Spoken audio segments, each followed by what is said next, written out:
Students, उम्मीद करता हूँ कि आप सब खैरियत से होंगे। हमारा लेक्चर जो है उसके टॉपिक्स कंप्लीट हो चुके थे। अभी एक टेस्ट सेल्फ रह रहा है हमारे पास और कुछ जनरल इन्फॉर्मेशन दी गई है हमें हाइड्रोकार्बन्स की इंडस्ट्रियल लेवल पे उसकी क्या इंपॉर्टेंस है। तो आज जो है वो कुछ हम इंडस्ट्रियल लेवल की इंपॉर्टेंस देखेंगे हाइड्रोकार्बन्स की, और टेस्ट सेल्फ देख के ये चैप्टर हम इंशाल्लाह एंड करेंगे।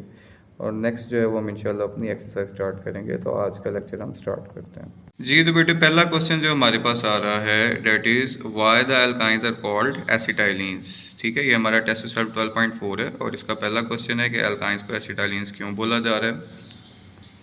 इसके लिए पेज नंबर 91 पे आपने आना है, यहाँ पे एल्काइंस वाला टॉपिक, और इसकी फर्स्ट लाइन एंड से alkynes are also called acetylenes because of the name of the first member of the series called acetylene. यहाँ तक जो है वो इसका आंसर है। ठीक है, सेकंड क्वेश्चन बेटे हमारे पास है how is tetrabromo ethane prepared from acetylene. यानी एसिटाइलिन से टेट्रा, टेट्रा का मतलब होता है चार, टेट्राब्रोमो यानी चार ब्रोमीन वाला ईथेन कैसे प्रिपेयर होता है। तो इसका आंसर देखते हैं।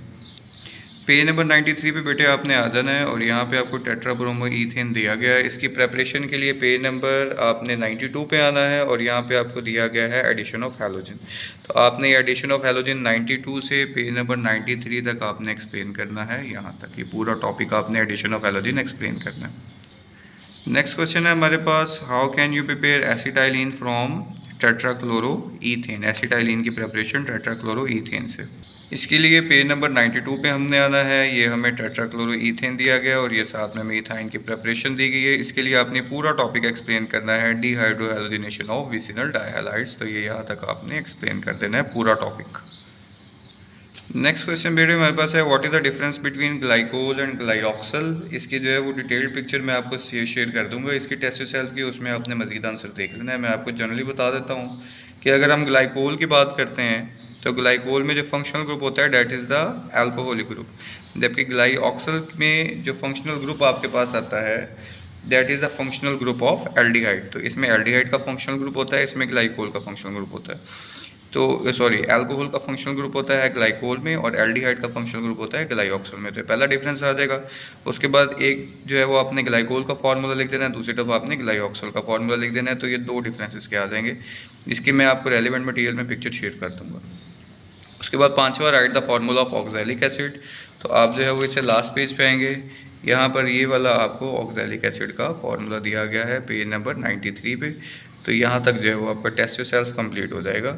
इस चैप्टर का लास्ट टेस्ट योरसेल्फ जो कि कंप्लीट हो चुका है। हमारा जो अगला टॉपिक आ रहा है वो कुछ जो है वो इंडस्ट्रियल इंपॉर्टेंस और कुछ डेली बेसिस के जो यूज़ हैं उसमें हाइड्रोकार्बन्स की क्या इंपॉर्टेंस है वो आपको इसमें कुछ बताया जा रहा है, एक्सप्लेन किया जा रहा है। तो इसको भी आपने एज अ शॉर्ट इसको देख लेना है, हाइड्रोकार्बन एज अ फ्यूल, और उसके बाद hydrocarbon as a feed stock, as a raw material कहाँ कहाँ यूज़ हो रहे हैं, क्या क्या चीज़ें बन रही हैं। ये as a long question, as a short, ये भी आपने देख लेना है। इसमें सबसे पहले में दिया जा रहा है hydrocarbon as a fuel. Fuel का मतलब होता है ईंधन, वो चीज़ जिसमें कंबस्शन का प्रोसेस हो, जलने का अमल हो, आग लगे और इससे हीट प्रोड्यूस हो। तो वो चीज़ जो कि हीट प्रोड्यूस करती है that is called as fuel. So the main constituent of the fuel, इसमें आपके पास कोल है, पेट्रोलियम है और नेचुरल गैस है। ठीक है, ये तीनों एज अ फ्यूल यूज़ हो रहे हैं और ये तीनों के तीनों क्या हैं, हाइड्रोकार्बन है। ठीक है, when hydrocarbon are burned in the air the reaction is called as combustion. ठीक है, ये हमने कंबस्शन पीछे भी पढ़ लिया हुआ है। अगेन यहाँ पर दिया गया कि जब हाइड्रोकार्बन यानी कोल को, पेट्रोलियम को, नेचुरल गैस को आप ओपन एयर में बर्न करते हैं या in the excess of oxygen आप उसको बर्न करते हैं तो that is called as combustion. और ये प्रोसेस आपको पता है हाईली एक्सोथर्मिक होता है। जब आग लगती है तो हीट बहुत ज़्यादा प्रोड्यूस होती है, it produces a lot of heat. Basic combustion का रिएक्शन आपको दिया गया है जो आपने लास्ट टाइम में पढ़ लिया हुआ है ऑलरेडी, रिएक्शंस ऑफ एल्केन्स में, जिसमें नेचुरल गैस की एग्जांपल दी गई है मीथेन की, जो आपके घरों में गैस आ रही है। मीथेन ऑक्सीजन की प्रेजेंस में बर्न होगा, कार्बन डाइऑक्साइड प्रोड्यूस होगी, वाटर, और हीट बहुत ज़्यादा प्रोड्यूस होती है। So heat energy thus produce is use to meet the needs of energy in homes, transportation as well as in industries. अब घरों के अंदर डोमेस्टिक लेवल पे आपको पता है जितना भी खाना शाना हमारा पकता है वो सारा हीट पे पक रहा है। इसी तरीके से ट्रांसपोर्टेशन हो रही है, आपकी बाइक्स, गाड़ियाँ, प्लेन्स, ये सब इसके अंदर पेट्रोल और कोल और सीएनजी वगैरह का इस्तेमाल होता है। आपकी इंजन इस हीट एनर्जी को मैकेनिकल एनर्जी में कन्वर्ट करके चलते हैं। एज वेल एज इंडस्ट्रीज़ में आप देखें तो आपकी मशीनरीज़ हैं, इंडस्ट्रियल लेवल पे बहुत ज़्यादा कंजम्पशन है फ्यूल की, इंक्लूडिंग नेचुरल गैस, पेट्रोल, इसी तरीके से कुछ इंडस्ट्रीज़ में कोल का इस्तेमाल भी होता है, तो वो हीट एनर्जी को मैकेनिकल एनर्जी में कन्वर्ट करती हैं। तो ये सारा जो है वो जितना भी यूज़ आपको बताया गया है, ये हाइड्रोकार्बन्स का एज अ फ्यूल बताया गया कि कोल, पेट्रोलियम, नेचुरल गैस की अहमियत क्या है, कि आपके घरों में, आपके ट्रांसपोर्टेशन में, आपकी इंडस्ट्रीज़ की मशीनरी, ये सारी हाइड्रोकार्बन बेस्ड है, जो कि आपको इम्पोर्टेंस शो कर रहा है कि बगैर हाइड्रोकार्बन्स के मॉडर्न ईरा में हम सर्वाइव नहीं कर सकते। उसके बाद सेकंड जो आपको बताया जा रहा है, hydrocarbon as a feed stock in industry. Feed stock वो चीज़ें जो कि as a raw material use होती हैं, बिल्डिंग मटेरियल्स के तौर पे इस्तेमाल होती हैं। तो hydrocarbon are not used as a fuel in automobiles और industries, they can also act as a raw material. यानी इनको सिर्फ जलाने के लिए इस्तेमाल नहीं किया जाता, बल्कि इनको मज़ीद और प्रोडक्ट्स भी बनाए जा सकते हैं इनसे, तो एज अ रॉ मटेरियल ये इस्तेमाल होते हैं। अब इसमें सबसे पहली चीज़ जो कि इसमें प्रिपेयर की जा रही है, that is the petrochemical industry. Petrochemical industry में हाइड्रोकार्बन्स का बहुत बड़ा यूज़ है। इसमें ऑर्गेनिक कंपाउंड जो कि प्रिपेयर हो रहे हैं फ्रॉम हाइड्रोकार्बन, से उसमें पेट्रोलियम है और नेचुरल गैस है, जिनको हम क्या बोलते हैं, पेट्रोकेमिकल्स। ठीक है, ये पेट्रोकेमिकल्स की डेफिनेशन दी गई है और ये केमिकल्स की दोनों एग्जाम्पल आपको देगी। ठीक है, ये नेचुरली भी प्रोड्यूस होते हैं, लैब में भी प्रिपेयर किए जाते हैं। सो सम ऑफ द इंपॉर्टेंट पेट्रोकेमिकल, जिसमें ethyl alcohol, formic acid, chloroform, carbon tetrachloride, ethylene, butadiene, benzene, toluene, ये सारे के सारे इंपॉर्टेंट ऑर्गेनिक कंपाउंड्स हैं, जिनसे फर्दर मज़ीद नए कंपाउंड्स बनाए जाते हैं। तो इनको बनाने के लिए जितना भी रॉ मटेरियल है, वो सारा का सारा हाइड्रोकार्बन्स का होता है।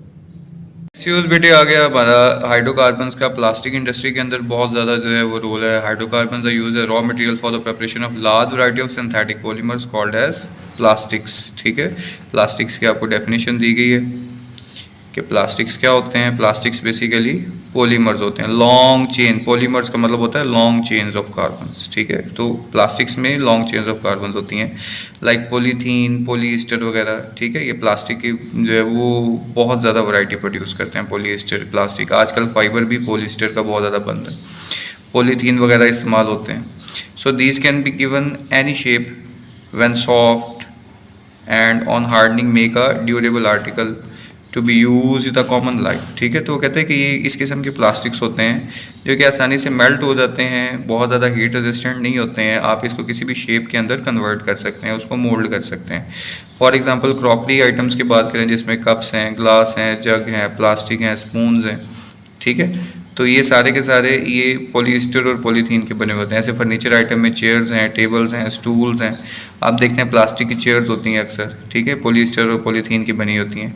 ऐसे ही ऑटोमोबाइल पार्ट्स होते हैं, आपकी गाड़ी के अंदर बहुत सारे प्लास्टिक आइटम, लाइक गाड़ी का फ्रंट वाला जो आपका बोर्ड बना हुआ होता है, जो आपका डैशबोर्ड होता है सारा गाड़ी का, वो प्लास्टिक का होता है। गाड़ी के साइड पे जो दरवाजे बने हुए हैं उसके अंदर प्लास्टिक का बहुत यूज़ है, तो वो आम प्लास्टिक नहीं होता, वो अच्छे वाला प्लास्टिक होता है। इस तरीके से electric and sewage items, electric item में आप देखते हैं आपके जो बोर्ड लगे हुए होते हैं प्लास्टिक के होते हैं। सीवेज आइटम्स में आप देखें आपके जो पाइप्स होते हैं, सीवरेज के पाइप्स होते हैं, वो प्लास्टिक के बने होते हैं। And a lot of other house hold items, और घरेलू इस्तेमाल की बहुत सारी ऐसी चीज़ें हैं जो कि प्लास्टिक की बनी हुई हैं। तो प्लास्टिक जो है वो एक मेजर हाइड्रोकार्बन है जो कि लॉन्ग चेन कार्बन से बना हुआ है। ठीक है, जिनको हम पॉलीमर्स बोलते हैं। तो ये प्लास्टिक की बहुत बड़ी इंडस्ट्री है जो कि हाइड्रोकार्बन बेस्ड है।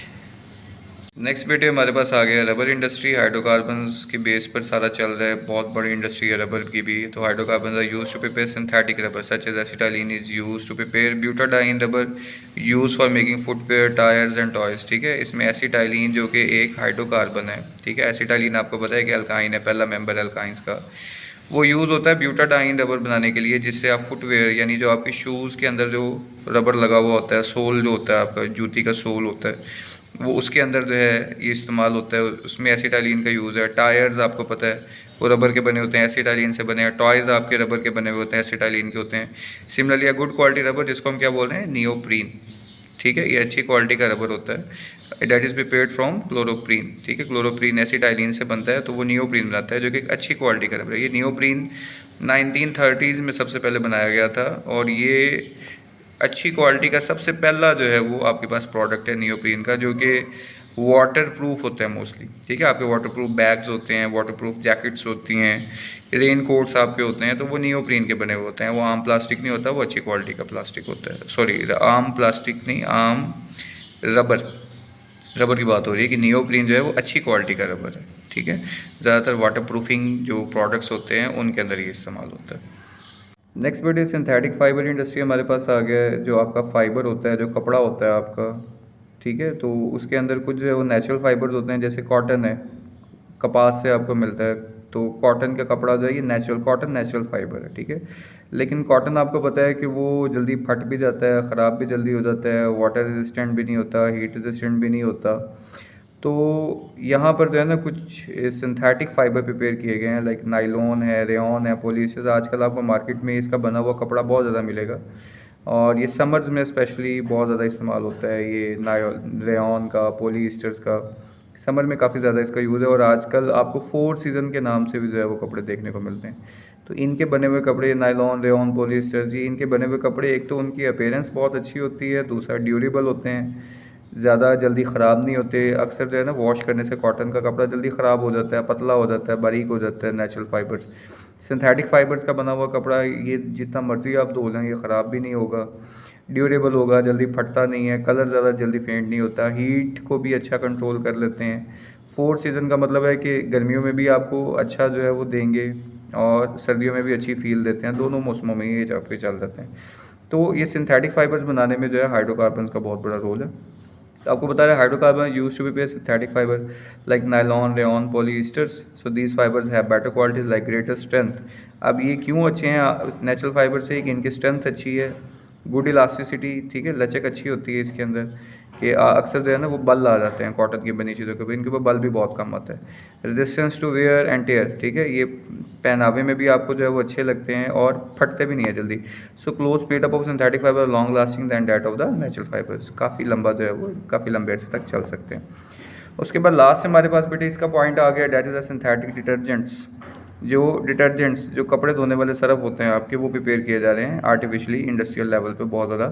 सो long chain hydrocarbon obtained from petroleum are use to make synthetic detergents and washing powders. जो आपके घरों में डिटर्जेंट आ रहा है, सरफ आ रहे हैं कपड़े धोने वाले, वो सिंथेटिक हैं सारे, वो नेचुरली, कुछ नेचुरली भी ऑब्टेन होते हैं, लेकिन ज़्यादातर सिंथेटिक हैं, उनकी डिफरेंट फॉर्मुलेशंस की गई हैं। So detergents are the sodium salts. अब डिटर्जेंट की आपको डेफिनेशन दी जाए, सिंथेटिक डिटर्जेंट्स क्या होते हैं, तो यहाँ से निशान लगा लें, these detergents are the sodium salts of alkyl hydrogen sulphate, ठीक है। इनके अंदर जो है वो मेजर जो है ग्रुप होता है वो सल्फेट का होता है। दीज डिटर्जेंट्स है better and stronger cleaning properties.